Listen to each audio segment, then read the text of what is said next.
மலேசியாவில் ஒரு ஸ்கூல் காம்படிஷனுக்காக குழந்தைங்கள் எல்லாத்தையும் ஒரு ரெசார்ட்டுக்கு கூப்பிட்டு போயிருக்கிறாங்க. அந்த ரெசார்ட்டில் இந்த குழந்தைங்க எல்லாருமே 2 நாளைக்கு ஸ்டே பண்ணணுமாங்க. அதாவது 2 நைட்ஸ் அங்கேயே ஸ்டே பண்ணுற மாதிரி தான் இருக்குது. ஏன்னா அடுத்தடுத்து காம்படிஷன் 2 நாள் நடந்துக்கிட்டே இருக்குமா. சுடருங்கிற பொண்ணு அந்த காம்படிஷனுக்கு போயிருக்கிறாங்க அவங்களோட ஃப்ரெண்ட்ஸோட ஸ்கூல்லேருந்து. அந்த இடமே ஒரு மாதிரி க்ரீப்பியாக இருந்திருக்குதுங்க. நைட்டில் பார்த்தாலும் க்ரீப்பியாக தான் இருக்குமா, பயமாக தான் இருக்குமா, ஒரு பேய் பங்களா மாதிரி தான் இருக்குமா. காலையில் பார்த்தாலும் அதே எஃபெக்டை கொடுக்குமாங்க. இத்தனைக்கும் அது புதுசாக பெயிண்ட் பண்ணி ஒரு மாதிரி பயங்கரமாக வச்சுருப்பாங்களாம். இருந்தாலுமே அதை பார்த்தா இவங்களுக்கு பயமாக இருக்குமா, க்ரீப்பியாக இருக்குமா. அன்றைக்கி நைட்டு இவங்களோட ஃப்ரெண்ட்ஸ் எல்லாருமே அந்த காம்படிஷன்லாம் முடிச்சுட்டு ட்ரெஸ்லாம் சேஞ்ச் பண்ணிவிட்டு அவங்கவுங்க பெட்டில் படுத்து தூங்காமல் உட்காந்து ஒரு மாதிரி கண்ணெலாம் கலங்கி பயந்துக்கிட்டு இருந்திருக்கிறாங்க.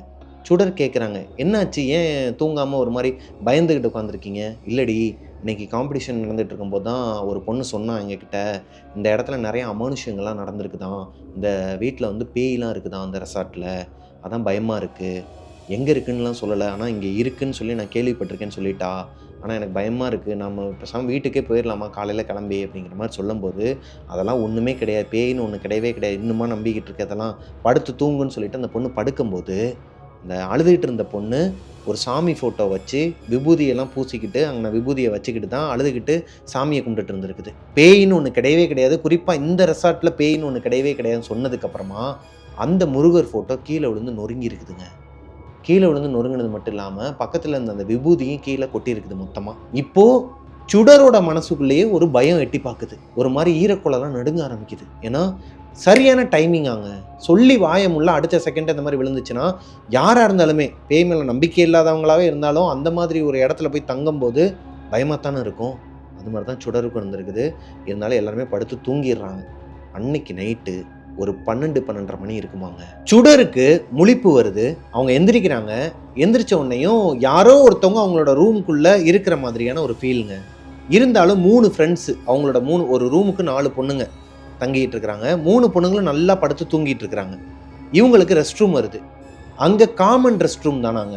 மொத்தம் ஒரு 7-8 ரூம் இருக்குமா. ஒரு ஹாஸ்டல் மாதிரி, லேடிஸ் ஹாஸ்டல் நம்ம ஸ்டோரிலாம் பார்த்தோம் இல்லையா, அந்த மாதிரி ஒரு 7-8 ரூம் இருக்குமாங்க.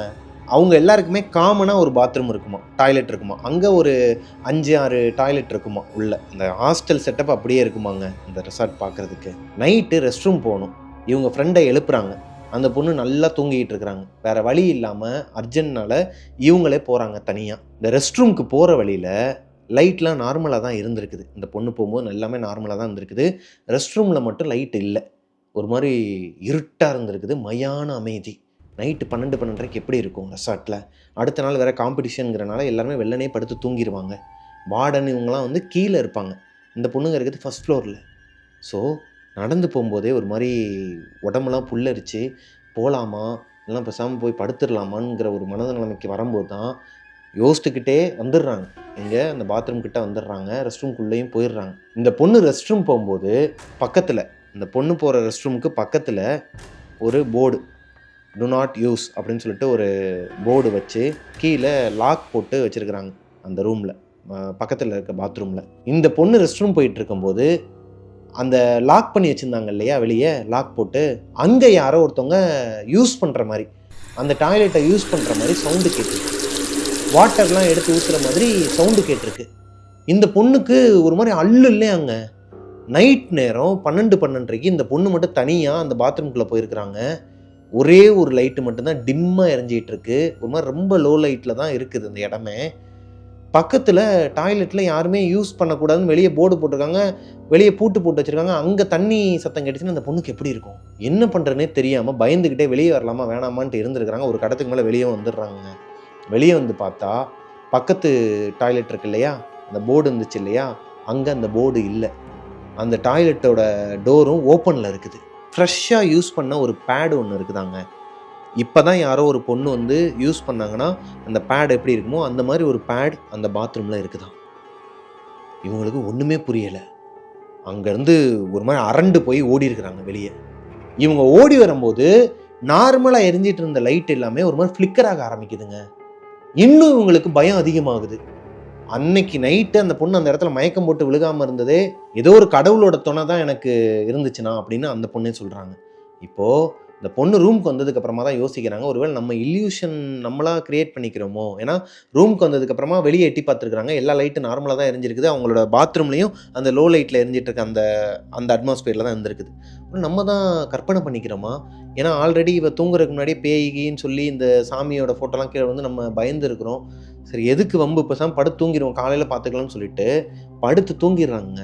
அடுத்த நாள் அந்த பொண்ணு போய் அந்த பாத்ரூமை பார்க்கும்போது டு நாட் யூஸுங்கிற போர்டும் இருக்குது, கீழே பூட்டும் தொங்குதுங்க. அந்த டாய்லெட் வந்து யாருமே யூஸ் பண்ணக்கூடாதுன்னு தான் நேற்று நைட்டு அவங்க பார்த்தாங்க பாத்ரூமில் போகும்போது. அதே மாதிரி தான் இருக்காங்க. இது சம்மந்தமாக அவங்க ஃப்ரெண்ட்ஸ் யாருக்கிட்டையுமே அந்த பொண்ணு ஷேர் பண்ணவே இல்லையா, ஏன்னா அவங்களும் பயந்துருவாங்கன்னு சொல்லிட்டு. ஏன்னா இன்னொரு நைட்டு தங்கணும் இல்லையா. அடுத்த நாள் நைட்டு அவங்க எதுவுமே ஒரி பண்ணிக்கல. ஏன்னா 12:12க்குலாம் நைட்டு 12:12க்குலாம் அவங்களுக்கு தூக்கம் வந்துடுது. நல்லா செம்ம டயர்டாங்க. அன்றைக்கி காம்படிஷன்லாம் முடிஞ்சு செம்ம டயர்டில் வந்திருக்காங்க, படுத்து தூங்கிடுறாங்க. இந்த இடத்த விட்டு கிளம்பும்போது தான் அவங்க டீச்சர்கிட்டையும் அவங்களோட ஃப்ரெண்ட்ஸ்கிட்டையும் இந்த விஷயத்த ஷேர் பண்ணுறாங்க. அவங்க என்ன சொல்கிறாங்கன்னா, அந்த டீச்சர் இந்த பாத்ரூம் வந்து யூஸ்லேயே கிடையாதாங்க, நீ எதனா கனவு கண்டிருப்ப அப்படிங்கிற மாதிரி சொல்கிறாங்களாம். அது யூஸ்லேயே கிடையாது, அது லாக் தான் பண்ணி வச்சுருக்கிறாங்களாம். அது மாதிரி அந்த இடத்துல வந்து இருப்பாங்க இல்லையா செக்யூரிட்டி, இந்த மாதிரி ஆட்கள்லாம் அங்கேயே இருக்கிற ஒரு பாட்டிமா இருக்கிறாங்க. அந்த அம்மா இந்த பொண்ணே ஒரு மாதிரி குறுகுறுன்னு பார்த்துக்கிட்டு ஒரு மாதிரி பயந்த மாதிரி பார்த்துருக்குது.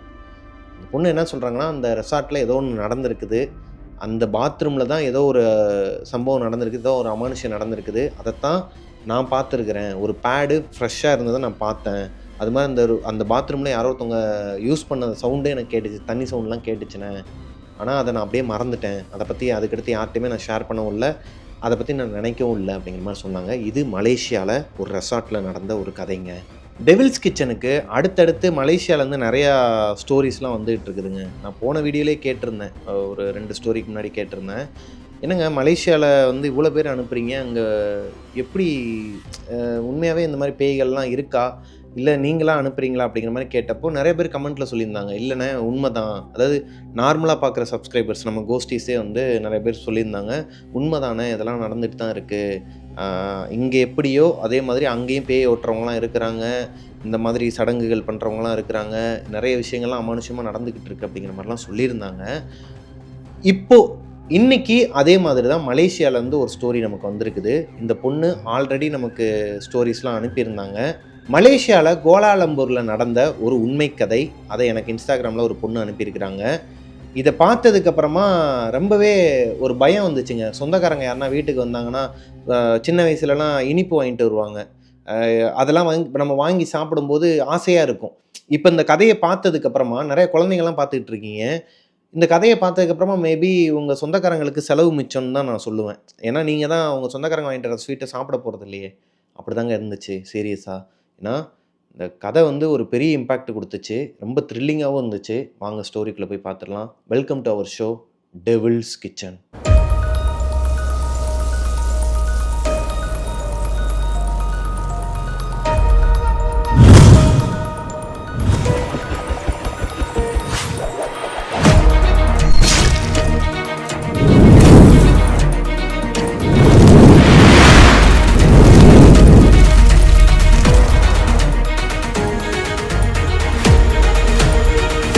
ரெண்டாவதாக நம்ம பார்க்க போகிற ஸ்டோரி மலேசியாவில் கோலாலம்பூரில் நடந்த ஒரு உண்மை கதைங்க. இந்த ஸ்டோரியை அனுப்பின பொண்ணோட பேர் மகா. இந்த பொண்ணு ஆல்ரெடி நமக்கு ஒரு ஸ்டோரி அனுப்பியிருக்கிறாங்க. அதை நம்ம வந்து அதை நான் வந்து உங்ககிட்ட ப்ரெசென்ட்டும் பண்ணியிருக்கிறேன் நரேஷனில். அது நம்மளோட டெவில்ஸ் கிச்சனில் 50வது கதைங்க. அதை நான் கீழே டிஸ்கிரிப்ஷனில் லிங்க் கொடுக்குறேன். இந்த ஸ்டோரியை பார்த்து முடிச்சதுக்கப்புறமா நீங்கள் அந்த ஸ்டோரியும் போய் பாருங்கள். ஆல்ரெடி அவங்களோட ஸ்டோரியில் நம்ம பார்த்துருப்போம். அந்த 50வது கதை என்ன அப்படின்னா, மகாங்கிற பொண்ணு குவாலாலம்பூரில் பிறந்து வளர்ந்தவங்க. அவங்களுக்கு சுபாங் ஜியாக், மலேசியாவில் சுபாங் ஜியாக்குங்கிற இடத்துல அவங்களுக்கு வேலை கிடைக்கிது. அங்கே போன இடத்துல போயிட்டு திரும்பி இங்கே வர முடியாதுங்கிற காரணத்தினால அங்கேயே ஒரு ஹாஸ்டல் பார்க்குறாங்க. அந்த ஹாஸ்டலில் மகா மட்டும் இல்லாமல் அவங்க கூட இருக்கிற ஃப்ரெண்ட்ஸ் 4 பேர் தங்குறாங்க. 4 பேருமே ஒரே ரூமில் தங்க முடியாது. மகாவுக்கு கூட யாரும் தங்குனா பிடிக்காதுங்கிற காரணத்தினால அந்த ஹோட்டலில் அவங்க தனியாக ஒரு ரூம் எடுத்துக்கிறாங்க. அவங்களோட ரூமில் ஒரு அமானுஷ்யம் இருந்துச்சு. அந்த அமானுஷ்யத்துலேருந்து அவங்க எப்படி தப்பிச்சு வந்தாங்கங்கிற கதை தான் நம்ம முன்னாடி பார்த்தோம். அதுதான் 50வது ஸ்டோரி. இன்றைக்கி அவங்க அனுப்பியிருக்கிறது மகாவோட அம்மாவுக்கு நடந்த ஒரு உண்மை சம்பவங்க.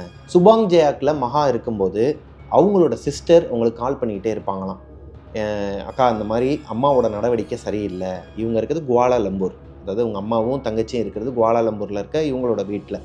அம்மாவோட நடவடிக்கை சரியில்லை, அவங்களோட ஆக்டிவிட்டீஸில் ஏதோ ஒரு சேஞ்ச் இருக்குது, காலில் வந்து 2 கயிறை கட்டி விட்டு ஒரு மாதிரி நடந்து போனால் எப்படி இருக்கும் அந்த மாதிரி நடக்கிறாங்க, ஏதோ யோசிச்சுக்கிட்டே இருக்கிறாங்க, எங்கேயோ ஒரு இடத்த மட்டும் பாயிண்ட் பண்ணி பார்த்துக்கிட்டே இருக்கிறாங்க, நான் கிட்டக்கு போய் நின்று 1000 தடவை கத்துனேன், அம்மா அம்மான்னு சொல்லிட்டு அவங்க பேரை சொல்லி கத்துனாலும் அவங்க கண்டுக்கவே மாட்டேங்கிறாங்க, ஏதோ தப்பாக இருக்குதுக்கா நீ வான்னு சொல்லும்போது மகாக்கு என்ன தோணி இருக்குதுன்னா, அவங்க தங்கச்சிக்கிட்டே அதை தான் சொல்லியிருக்கிறாங்க, ஏய் வயசாகிடுச்சு அம்மாவுக்கு, நம்ம தான் பார்த்துக்கணும், அவங்க வந்து ஒரே இடத்துல பாயிண்ட் பண்ணி பார்க்குறாங்கன்னா எதனா யோசிச்சுட்டு இருந்திருப்பாங்க, காலில் வந்து கயிறு கட்டி நடக்கிற மாதிரி நடக்கிறாங்கன்னா அவங்க வயசாகிடுச்சு, அவங்களுக்கு எதனா பெயின் இருக்கும் அதனால நடப்பாங்க, நான் வருவேன் இப்போ லீவுக்கு வருவேன்ல ஊருக்கு, அப்போது நான் பார்த்துக்கிறேன்னு சொல்லிட்டு அசால்ட்டாக விட்டுருக்குறாங்க.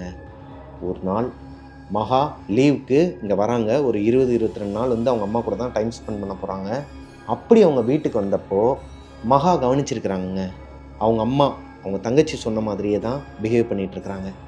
மகாவுக்கு நேரில் பார்க்கும்போது தான் ஆக்டிவிட்டிஸ் சேஞ்சுனா என்னங்கிறது புரிஞ்சிக்க முடியுது. மா என்னாச்சுமா, ஏமா ஒரே இடத்த பார்த்துட்டு இருக்கீங்கன்னா அவங்க வந்து கையை காட்டுவாங்களாம், ஆனால் எதுவுமே பேச மாட்டாங்களாம். அப்போ அங்கே எவனோ ஒருத்தர் நிற்கிறானா, என்ன ஏதுன்னு ஒன்றுமே புரியாமல் இருந்துட்டு இருந்திருக்கிறாங்க. ஒரு நாள் இந்த பொண்ணு வந்து கிச்சனில் நின்று பாத்திரம் கழுவிட்டு வந்துருக்குறாங்க. யார்? மகா. பேக் சைடில் ஒரு அவங்க வீட்டோட அமைப்பு எப்படி இருக்குங்கிறத நான் சொல்லிடுறேன். இவங்களோட வீடும் ஒரு இண்டிவிஜுவல் ஹவுஸ் தாங்க. இந்த இண்டிவிஜுவல் ஹவுஸில் ஒரு பெரிய ஹால் இருக்கும், ஹாலில் சோஃபா, டைனிங் டேபிள், அதுக்கு பக்கத்துலேயே லெஃப்ட் சைடில் கிச்சன் இருக்குமாங்க. ஸோ கிச்சனில் நின்று பாத்திரம் கழுவிட்டு இருக்கிறாங்க மகா. பாத்திரம் கழுவிட்டு இருக்கும்போது பின்னாடி இருக்கிற சோஃபாவில் மகாவோட அம்மா காலை நீட்டி உட்காந்துருக்குறாங்க. கொஞ்ச நேரத்தில் அப்படியே படுத்துன்னு தூங்கிடுறாங்க. மகா பாத்திரம் விளக்கிக்கிட்டே அனுமன் சாலிசா பாடிக்கிட்டு இருந்திருக்கிறாங்க.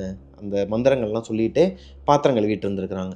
அப்போது அவங்களுக்கு பின்னாடி ஏதோ ஒரு சத்தம் கேட்டிருக்குது, ஒரு வினோத சத்தம் கேட்டிருக்கு. என்னடா அது, அம்மா தான் பின்னாடி படுத்து தூங்கிட்டு இருக்கிறா, அப்போது பேக் சைடில் யார் இருக்கா அப்படின்னு அந்த பொண்ணுக்கு ஒரு டவுட்டு. ஏன்னா இவங்க தங்கச்சி வேறு ஏதோ வினோதமாக நடக்குது, அம்மாவும் ஒரு மாதிரி தப்பு தப்பாக பண்ணுறாங்க, அவங்க யாரையோ பாயிண்ட் பண்ணி பார்க்குறாங்க, கையை காட்டுறாங்க, ஒருவேளை யாருன்னா பின்னாடி நிற்கிறாங்களான்னு பயந்துக்கிட்டே ஹார்ட் பீட் ரைஸ் ஆகுது இந்த பொண்ணுக்கு. அனுமன் சாலிசா பாடிக்கிட்டே மெதுவாக திரும்பி பார்த்தா அவங்க அம்மா நல்லா படுத்து தூங்கிட்டு இருக்கிறாங்க காலை நீட்டி.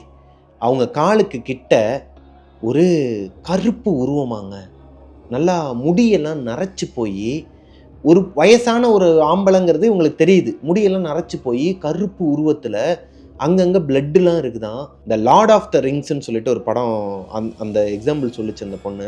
லார்ட் ஆஃப் த ரிங்ஸில் ஒரு கேரக்டர் வருமாங்க, அது கிட்டத்தட்ட அதே மாதிரியான ஒரு உருவத்தை தான் மகா பார்த்துருக்குறாங்க.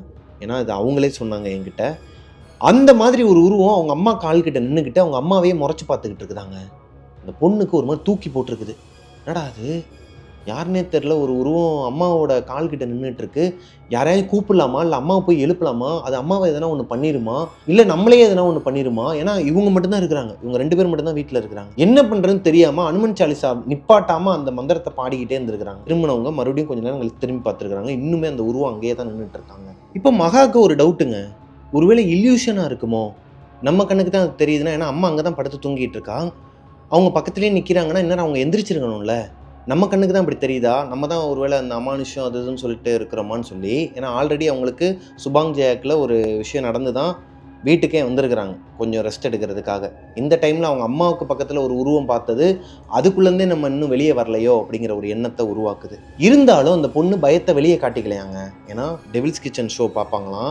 நிறைய ஸ்டோரியில் நான் சொல்லியிருப்பேங்க, ஒரு விஷயத்தை நீங்கள் பார்க்குறீங்க அப்படின்னா, இல்லை அங்கே இருக்குன்னு சொல்லி உணர்றீங்கன்னா நீங்கள் வந்து பயப்படக்கூடாது, நீங்கள் தைரியமாக இருந்தீங்கன்னா அதால் உங்களை எதுவுமே பண்ண முடியாது. ஒருவேளை நீங்கள் தைரியத்தை இழந்துட்டீங்க, ஒரு மாதிரி டவுன் ஆகிட்டிங்கன்னா அது ஈஸியாக உங்களை ஆக்கிரமிச்சிடும்னு சொல்லியிருப்பேன்.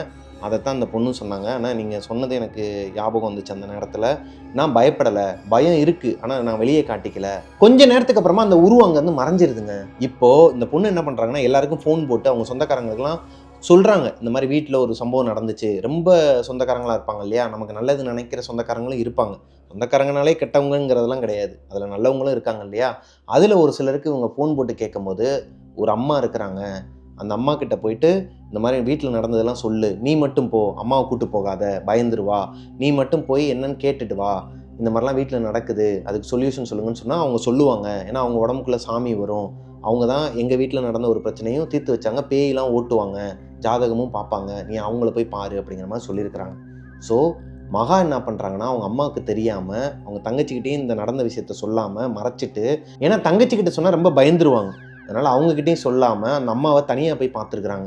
நடந்தது எல்லாத்தையும் அந்த அம்மா கிட்ட சொல்லும்போது அவங்க என்ன சொல்கிறாங்கன்னா, உனக்கு வந்தது இல்யூஷன்லாம் கிடையாது, நீ உண்மையாகவே ஒரு ஆத்மாவை தான் பார்த்துருக்குற, உன் அம்மா வந்து ஆபத்தில் தான் இருக்கிறா, நீ என்ன பண்ணுற, நீ உங்கள் அம்மா கிட்ட என்னை வந்து பார்த்த விஷயத்தையோ இல்லை அவங்கள இங்கே தான் கூட்டு வரேங்கிற விஷயத்தையோ சொல்லாத, நீ வந்து வேற ஒரு விஷயத்த சொல்லி அவங்கள கமுக்கமாக இந்த சைடு கூட்டு வந்துரு, நான் பார்த்துக்கிறேன் அப்படிங்கிற மாதிரி சொல்கிறாங்க. அது போக ஒரு ஆணியில் மஞ்சள் கயிறு ஒன்று கட்டி ஒரு நூல் மாதிரி ஒன்று கட்டினாங்களாங்க. அதில் கட்டி ஒரு எலுமிச்சம்பழத்தை அதில் சொருவி இதை உன்னோட சேஃப்டிக்கு வச்சுக்க அப்படிங்கிற மாதிரி கையில் கொடுத்து விட்டுருக்குறாங்க. அந்த பாட்டிமா கிட்ட அந்த ஆணியும் இந்த எலுமிச்சம்பழம்லாம் வாங்கிட்டு மகா வீட்டுக்கு வந்து அவங்க அம்மாவை எழுப்பலான்னு சொல்லி பார்க்கும்போது அவங்க அம்மா ரொம்ப ஒரு மாதிரி உடஞ்சி போயிருந்தாங்களாங்க. அவங்களுக்கு தெம்பே இல்லையா உடம்புல. வாமா வெளியே போய் சாப்பிட்டு வரலாம், இன்றைக்கி வீட்டில் வந்து நான் எதுவும் செய்யலை, வெளியே போகலாம், ஜாலியாக அப்படியே வெளியே போயிட்டு வரலாம், நீ ரொம்ப ஒரு மாதிரி வீட்டுக்குள்ளே அடைஞ்சிருக்கிறனால தான் இப்படி இருக்குன்னு எனக்கு டவுட்டாக இருக்குது, வா வெளியே அப்படியே காத்தோட்டமாக போயிட்டு வரலான்னு சொல்லி கூப்பிடும்போது அவங்க அம்மாவால் எந்திரிக்க கூட முடியலையாங்க. இவங்களுக்கே தோணி இருக்குது, பேசாமல் இன்னைக்கு விட்டுட்டு நாளைக்கு வேணால் இவங்களை கூப்பிட்டு போகலாமான்னு. இருந்தாலும் அந்த பாட்டிமா சொன்ன வார்த்தை, உங்கள் அம்மா இங்கே வரமாட்டா, எதனா ஒரு பிளான் பண்ணி எதனா ஒன்று பண்ணிட்டு தான் இருப்பா, நீ அவளை கூட்டு வரது தான் உனக்கு டாஸ்க்கு, எப்படியாவது கூட்டு வந்துட்டு நான் பார்த்துக்கிறேன் அப்படிங்கிற மாதிரி தான் சொல்லி அனுப்பியிருக்கிறாங்க. ஸோ மெதுவாக அவங்க அம்மாவை எழுப்பி காரில் கூப்பிட்டு வந்திருக்கிறாங்க இந்த பாட்டியம்மாவோட வீட்டுக்கு. இந்த பாட்டியம்மாவோட வீட்டுக்கு வெளியே வந்து நிற்கும் போதே அவங்க அம்மாவுக்கு ஒரு மாதிரி ஆயிருக்கிறாங்க. இந்த பாட்டியோட இடத்துக்கு கூப்பிட்டு வந்ததுமே அவங்க அம்மா வந்து ஒரு மாதிரி எனர்ஜி இல்லாமல் டவுனாக தான் இருந்தாங்கன்னு சொன்னாங்க இல்லையா, எப்படி அவ்வளோ எனர்ஜி வந்துச்சுன்னு தெரியலையாங்க. திடீர்னு எந்திரிச்சு அவங்க பாட்டுக்கு ஓடுறாங்களாம் உள்ள. அந்த அவங்க ரூமில் உட்காந்துருக்குறாங்களாம். அந்த பாட்டி வந்து ஒரு சேர் மாதிரி போட்டு உட்காந்துருக்குறாங்களாம், ரிச்சுவல் சம்மந்தப்பட்ட ஒரு சேர் மாதிரி போட்டு உட்காந்துருக்காங்களாம். அந்த பாட்டியோட காலை போய் பிடிச்சிட்டாங்களாங்க. தவந்துக்கிட்டே போய் அந்த பாட்டியோட காலை பிடிச்சி தலையை குனிஞ்சிட்டாங்களாம். இவங்களுக்கு ஒன்றுமே புரியலை. அந்த பாட்டி கேட்குறாங்களாம், என்ன ட்ரை பண்ணுற நீ, என்ன ட்ரை பண்ணுற, எந்திரி எந்திரி அப்படிங்கிற மாதிரி சொன்னாலும் அவங்க அம்மா வந்து எந்திரிக்கவே இல்லையாம். அந்த அம்மாவோட காலை பிடிச்சி தலையை குனிஞ்சவங்க அப்படியே தான் இருந்திருக்கிறாங்க. மகாக்கு என்னடா அது, அம்மா ஏன் இப்படிலாம் பிஹேவ் பண்ணுறாங்க, ஒரு மாதிரி எனர்ஜியே இல்லைன்னு சொல்லிட்டு ரொம்ப ஒரு மாதிரி படுத்து கிடந்தவங்க திடீர்னு இவ்வளோ எனர்ஜி வந்து எந்திரிச்சு ஓடுறாங்க, அவங்க காலை பிடிச்சி அமுக்குறாங்க, அப்படியே தலையை குனிஞ்ச மாதிரியே இருக்கிறாங்க, எந்திரிமான்னு சொல்லிட்டு இவங்க சொல்லும் போது அந்த பாட்டி வந்து கண்ணு காட்டியிருக்கிறாங்க, நீ இதுக்குள்ளே வராத, ஓரமாக நில்லு அப்படிங்கிற மாதிரி சொன்னதும் மகா ஓரமாக நின்ட்டாங்களாங்க. இப்போது இந்த பாட்டிமா அவங்க அம்மாவை அரைஞ்சிருக்கிறாங்க. என்னதான் அவங்க அம்மா உடம்புல ஆத்மா இருக்குது, ஏதோ அமானுஷம் இருக்குனாலும் மகாவுக்கு அவங்க அம்மா இல்லையா, அதை அவங்களால ஏற்றுக்க முடியலை. ஒரு மாதிரி கோபமாக வந்திருக்குது. இருந்தாலும் அவங்க அம்மா சரியானா பரவாயில்ல, அவங்க அம்மா உயிரை காப்பாற்றணுங்கிறதுனால அமைதியாக இருந்திருக்கிறாங்க. இப்போ அவங்க அரைஞ்ச அறையில் மகாவோட அம்மா மயக்கம் போட்டே விழுந்துட்டாங்களாங்க. இவங்கள தொடக்கூடாதுன்னு சொல்லிட்டாங்களாம். சில ரிச்சுவல் மாதிரி ஒரு சில விஷயங்கள்லாம் பண்ணியிருக்கிறாங்க.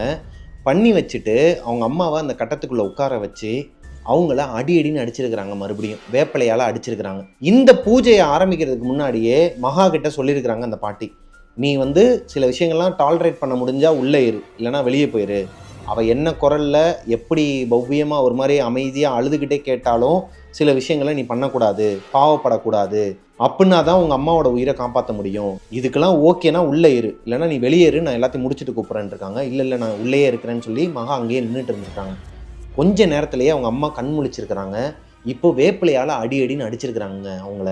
அவங்க அடிக்கிற அடியை பார்த்து இவங்களுக்கே கண்ணீர் வருதான், அந்த அளவுக்கு அடிக்கிறாங்க. யாருக்கு தாங்க தன்னோட அம்மா வந்து தன்னோட கண்ணு முன்னாடியே இந்த மாதிரிலாம் அடித்து சித்திரத்தை பண்ணால் யாருக்கு தான் பிடிக்கும்? அதே மாதிரி தான் இவங்களுக்கும் வந்துருக்குது. மகாவுக்கு மனசே சரியில்லை, தெரியாமல் இந்த பொம்பளைக்கிட்ட கூட்டு வந்துட்டோமோ நம்ம அம்மாவான்னு சொல்லி மனசுக்குள்ளே குமரிக்கிட்ட அழுதுகிட்டு இருந்துருக்குறாங்க. அந்த டைமில் அவங்க அம்மாவும், அதாவது மகாவோட அம்மாவும், ஏய் மகா காப்பாத்துடி, ஏம்மா என்னை விட்டுருங்கம்மா, எனக்கு என்னம்மா தெரியும் அப்படிங்கிற மாதிரி ஒரு முணங்கிக்கிட்டே இருக்கிறாங்களாம். மகாவுக்கு ஒரு டவுட்டு, எதுக்கு இப்போ வந்து இந்த அம்மா அடிச்சுக்கிட்டே இருக்குது, அதான் ஒன்றும் இல்லைன்னு சொல்கிறாங்களே, ரொம்ப அழுகுறாங்களே, முணங்குறாங்களேன்னு சொல்லி நினச்சிக்கிட்டு இருக்கும்போதே திடீர்னு ஒரு டிரான்ஸ்ஃபர்மேஷனுங்க அவங்க அம்மாவுக்குள்ள. ஒரு மாதிரி கத்திருக்கிறாங்க, பயங்கரமாக கத்திருக்கிறாங்க. என்ன பிரச்சனை உனக்கு, எதுக்கு என்ன அடிக்கிற, என்ன விட்டுரு அப்படிங்கிற மாதிரி ஒரு ஆம்பளையோட குரலாங்க, ஒரு வயசான ஒரு ஆம்பளையோட குரலில் அவங்க அம்மா பேசுகிறாங்க. இப்போது இவங்க நிப்பாட்டாமல் அடிக்கிறாங்க, வேப்பிலையால் அடிச்சுக்கிட்டு, நீ யார் என்னங்கிறதெல்லாம் எனக்கு தெரியாது, இந்த பொம்பளையோட உடம்புலேருந்து நீ வெளியே போயிரு, இது என்னோட இடம், நீ இங்கே இருக்கக்கூடாது, வெளியே போன்றிருக்கிறாங்க. அது போக மாட்டேன்னு சொல்லிட்டு ரொம்ப முரண்டு பிடிச்சிருக்கு. ரொம்ப நேரம் அடித்து ஒரு வழியாக அந்த உடம்புக்குள்ள அந்த ஏவலையும் விரட்டிடுறாங்க. விரட்டினதுக்கப்புறமா அவங்க அம்மா மயக்கம் போட்டு விழுந்துடுறாங்க. இப்போது இந்த மகா கிட்ட அந்த பாட்டி சொல்கிறாங்க, இப்போது மகா கிட்ட அந்த பாட்டி என்ன சொல்கிறாங்கன்னா, நீங்கள் இங்கேயே தங்கிருங்க, இன்றைக்கி நைட் வந்து இங்கேயே தங்குங்க, காலையில் போங்க. ஐயோ பாட்டி நாங்கள் எக்ஸ்ட்ரா கூட எதுவும் துணிலாம் எடுத்துகிட்டு வரல. இல்லை இல்லை அதெல்லாம் ஒன்றும் பிரச்சனை இல்லை, நான் கூட தரேன், நான் அரேஞ்ச் பண்ணி கூட தரேன், நீங்கள் இங்கேயே இருங்க. இப்போ போனீங்கன்னா அது உங்கள் ஏரியா முச்சந்தில் தான் நின்றுட்டுருக்கோம். மறுபடியும் உங்கள் அம்மாவோட உடம்புக்குள்ளே அது வர்றதுக்கு 100% வாய்ப்பு இருக்குது. அதனால தான் உன் நல்லதுக்கு தான் சொல்கிறேன், உன் அம்மாவோட நல்லதுக்கு தான் சொல்கிறேன், நீ இங்கேயே தங்கிருன்னு இருக்காங்க.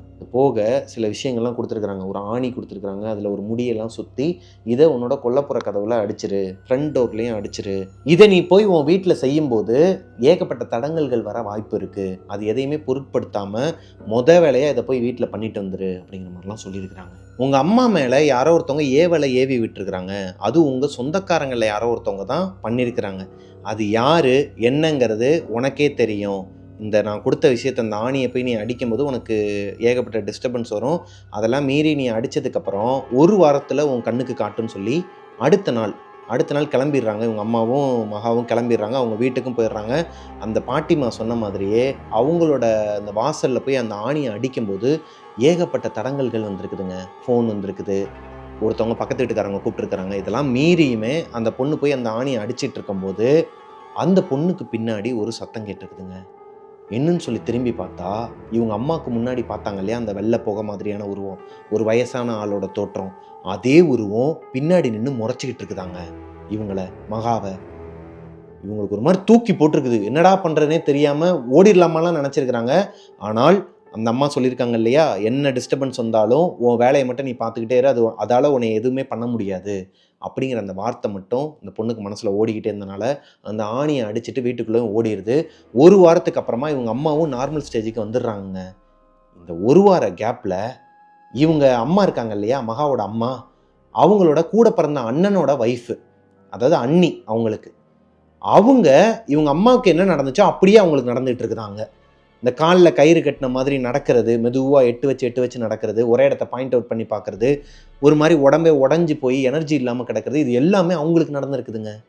அப்போ தான் இவங்க கன்ஃபார்ம் பண்ணியிருக்கிறாங்க இவங்க அம்மாவோட அண்ணி தான் இதுக்கு காரணம்ன்ட்டு. இவங்க அம்மா கிட்டேயும் கேட்டிருக்கிறாங்க, அம்மா எப்படிம்மா இது சாத்தியம்? அந்த பாட்டிம்மா சொன்னாங்க இந்த மாதிரி நடந்தது எல்லாத்தையும் அவங்க அம்மா கிட்ட சொல்லும்போது அவங்க அம்மா என்ன சொல்லியிருக்காங்கன்னா, ஒரு நாள் உடம்பு முடியாமல் இருந்திருக்கிறாங்க. இவங்க தங்கச்சியும் படிக்கிறதுக்கு வெளியே போயிடுவாங்க, ஸ்கூலுக்கோ காலேஜுக்கோ போயிடுறாங்க. இவங்க மகா வந்து சுபங் ஜியாக்கில் இருக்கிறாங்க, அவங்க ஹாஸ்டலில் இருக்கிறாங்க. அப்போ இவங்க அம்மா மட்டும் தானே தனியாக இருந்தாங்க. உடம்பு முடியாமல் போனப்போ அவங்க சொந்தக்காரங்க, அதான் அவங்களோட அண்ணி வந்திருக்கிறாங்க வீட்டுக்கு. வந்தது மட்டும் இல்லாமல் அல்வா கொடுத்துருக்குறாங்க, ஸ்வீட்டில் தான் கொடுத்துருக்குறாங்க. இவங்க இல்லைப்பா எனக்கு ஸ்வீட்டு வேணாம், ஆகாது வேணான்னு சொல்லும்போது இல்லை சாப்பிடுன்னு சாப்பிட வச்சுட்டு போயிருக்கிறாங்க. அதுக்கப்புறமா தான் அவங்க அம்மாவுக்கு இந்த அமானுஷங்கள் எல்லாமே நடந்திருக்குது. இதனால் அந்த பொண்ணு என்ன சொல்கிறாங்கன்னா, சொந்தக்காரங்களாகவே இருந்தாலும் வீட்டுக்கு வரும்போது எதனா ஸ்வீட்டு கொடுக்குறாங்கன்னா கொஞ்சம் பார்த்து சாப்பிடுங்க, அதில் அவங்க என்ன வேணாலும் கலந்துருக்கலாம் அப்படிங்கிற மாதிரி மனவேதனையோடு சொல்லிச்சு அந்த பொண்ணு. கேட்குறதுக்கே ஒரு மாதிரி சங்கட்டமாக தாங்க இருக்குது. சொந்தக்காரங்கன்னு இருந்தால் வீட்டுக்கு வரும்போது ஸ்வீட் வாங்கிட்டு தான் வருவாங்க. இதில் என்ன ஒரு பெரிய ஒரு சங்கட்டம் எனக்கு அப்படின்னா, உங்ககிட்ட நான் அவங்க சொன்னதெல்லாம் சொல்லிடுறேன். இப்போ எனக்கும் ஃபேமிலி இருக்குது, உங்களுக்கும் ஃபேமிலி இருக்குது, எனக்கும் சொந்தக்காரங்க இருக்காங்க, உங்களுக்கும் சொந்தக்காரங்க இருக்கிறாங்க. எல்லாருமே ஒரே மாதிரியும் இருக்க மாட்டாங்க. நல்லவங்களும் இருக்காங்க, கெட்டவங்களும் இருக்கிறாங்க. இந்த மாதிரி ஒரு சில கெட்டவங்களால், ஒரு சில ஆட்களால் எல்லாரையுமே நம்ம சந்தேக பார்வையிலே பார்க்குற மாதிரி இருக்குங்க. ஏன்னா நல்லவங்களும் இருக்கிறாங்க, நம்மளோட நலன் கருதி நமக்குன்னு சொல்லிட்டு ஏகப்பட்ட விஷயங்கள்லாம் பண்ணுவாங்க. அவங்களுக்கெல்லாம் இது பொருந்தாது. ஸோ இந்த மாதிரி ஆட்கள் கிட்ட உங்களுக்கு தப்பாக படும் இல்லையா? இவங்க நம்மளை பார்த்து பொறாமைப்படுறாங்க, நம்மளை பார்த்து வயித்தெரிச்சல் படுறாங்க, நம்மளை பார்த்தாலே ஒரு மாதிரி கண்ணிலேயே எரிக்கிற மாதிரி பார்க்குறாங்க. எதனா ஒரு பொருள் வாங்கினாலோ, இல்லை பைக் வாங்கினாலோ, கார் வாங்கினாலோ, இந்த ஊரு கண்ணு உலக கண்ணு படுறத விட உறவு கண்ணு படுறது தான் அதிகமாக இருக்குலாம் நிறைய பேர் கமெண்ட்டில் சொல்லிகிட்டு இருந்தீங்க இதுக்கு முந்தின கதைகள்லாம். ஸோ கொஞ்சம் பார்த்து கேர்ஃபுல்லாக இருந்துக்கோங்க. பிரித்து பார்க்குறதுக்கு உங்களுக்கு தான் தெரியும் உங்களோட குடும்பத்தை. அதனால் எல்லாரையுமே ஒரே பார்வையில் பார்க்காம பார்த்து நடந்துக்கங்க. இந்த ஸ்டோரி உங்களுக்கு பிடிச்சிருக்குன்னு நினைக்கிறேன். பிடிச்சிருந்துச்சு அப்படின்னா லைக் பண்ணிடுங்க. உங்களோட வீட்லேயும் இதே மாதிரி எதனா அமானுஷங்கள் நடந்திருக்கு, அதை என்கிட்ட ஷேர் பண்ணணும்னு நினச்சிங்கன்னா கீழே கமெண்ட்டில் சொல்லுங்கள். அண்டு பிரபாகரன் அஃபிஷியல் மிஸ்டர் பிரபாகரன்கிற இன்ஸ்டாகிராம் ஐடிக்கு எனக்கு இன்பாக்ஸ் பண்ணுங்கள். மிஸ்டர் பிரபாகரன் யூடியூப் சேனலை சப்ஸ்கிரைப் பண்ணிடுங்க, பக்கத்தில் இருக்க பெல் ஐக்கானை தட்டி விட்டுருங்க. நெக்ஸ்ட்டு இதே மாதிரி ஒரு சூப்பரான ஸ்டோரியை உங்களுக்கு கொடுக்குற வரைக்கும் பாய்.